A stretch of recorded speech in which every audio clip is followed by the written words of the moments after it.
Okay, joining us live from Los Angeles for more on the issue is anti-war activist and Iraq veteran Michael Preisner. Thank you indeed for joining us. Why are the police getting away with exercising a shoot-to-kill policy on suspects instead of trying to take them alive? Isn't it tantamount really to execution without trial that?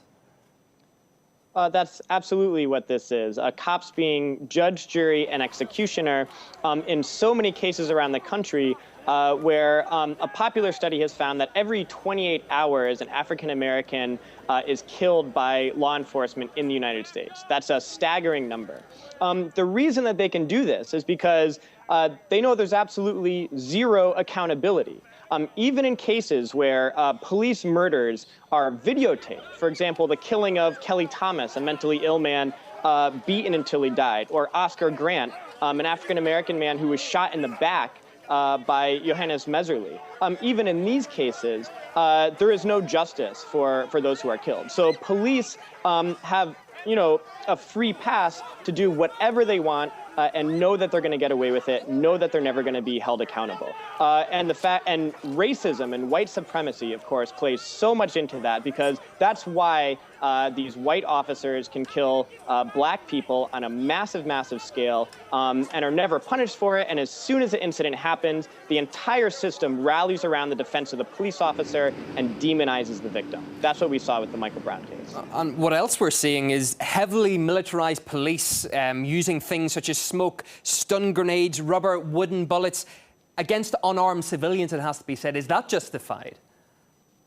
Absolutely not. And in fact, what we saw was a severe violation of the constitutional rights of the people of Ferguson. The right to free speech, the right to assemble, freedom of the press. These things that we're taught our entire lives in the United States are our most cherished constitutional rights, the whole basis for freedom, the thing that supposedly makes us the greatest country on earth. All of those things were violated in Ferguson when the police decided to respond to legitimate protests with extreme violence and extreme repression.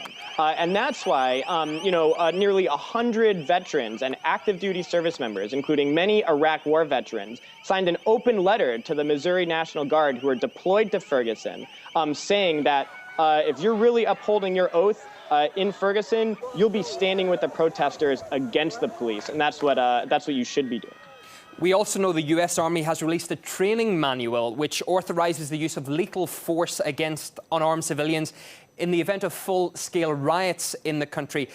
Can the military be held accountable for exercising such a license to kill?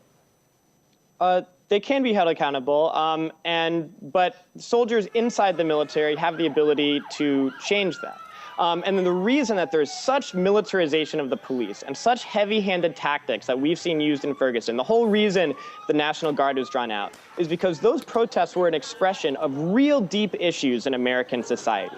Issues of racism, issues of white supremacy, issues of poverty and inequality, issues of police brutality. These are all built into the very fabric of this society. But those are things that people can change, that people can fight to change, and people want to fight to change them. And that's why we've seen such an outpouring of support in Ferguson around the entire country, where solidarity demonstrations have taken place all across the country. The people of this country have the power to challenge that tiny group of elites that are sitting at the top that are responsible for all of these problems. But they want to maintain their power, and so they employ massive bodies of heavily armed, militarized people to protect them, to protect their rule, to protect their power, and to protect their wealth. That is the reason for the police forces. That's the reason for deploying the National Guard. And it seems very scary to people to see all of the equipment that the police had. But the fact that they need that equipment shows that they're scared. Those at the very top are scared of the power of the people. They're scared of an uprising around the country against inequality, against racism, and against poverty. And that's why they're responding with such militancy. Live from Los Angeles, anti-war activist and Iraq veteran Michael Preisner, thank you for your input.